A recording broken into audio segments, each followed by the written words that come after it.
সালামু আলাইকুম চাচা। ওয়ালাইকুম আসসালাম। চাচা আপনার নাম কি? আমার নাম চারণ কবি বজলু মিয়া। আমি খাইছি আমার আব্বার বিয়া। বাড়ি এই তো কিছু দূর, রাজশাহী চারঘাট, দক্ষিণ মিয়াপুর। বাপের নাম? বাপের নাম ডাক্তার রাব্বানি। বাঁকড়াত বেচছিল ওষুধের পানি, হয়েছিল টাকা পয়সার আমদানি। একটু ভুল করি কপালের ফের, জানলি টানাটানি। সালফাল বাপ কয়টা? হলো ডাক্তার, আমি হাইছি পেটলার।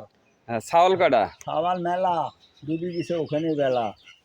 7টা বেটা, 3 বিটি, ওখানেই শরীর মাটি। আপনার কর্ম? আমার কর্ম এই যে এরই ধর্ম। আমি এখন পেটলার, চালাই ভ্যান, ঠিক মতন থাকে না জ্ঞান। তাই দুপুরে খাওয়া দাওয়া করেছেন? দুপুরের আগ দিই, ঠ্যাং গোসল করি, দুটি ভাত খায় গেনু হলের কাছে, দুটি ম্যাসাবাল ধরল পাশে।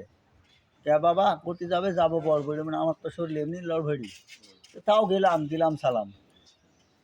এই যাক তো ঘুরে আসছে। চাচা, ভালো আছেন তো? আলহামদুলিল্লাহ, আল্লাহ রাখছে। এইভাবে চলে, একবারে ভাসে না চলে। যাক তো চাচা, আপনি মেলা হয়রান করনু, রাগটা করেন না। না, হয়রানের কি আছে, আমি থাকি মাঝে মাঝেই কতজনের পাশে। তা আমার মামার গায়ে নাই জামা, কারণটা কি? আপনার মামা গরমে গাও দিছে ঘামা, তাই নাই গায়ে জামা? খুলি এখানে বট গাছের তলে দিয়েছে থামা। যাক চাচা, ভালো থাকেন, আচ্ছা। খুব সুন্দর থাকেন।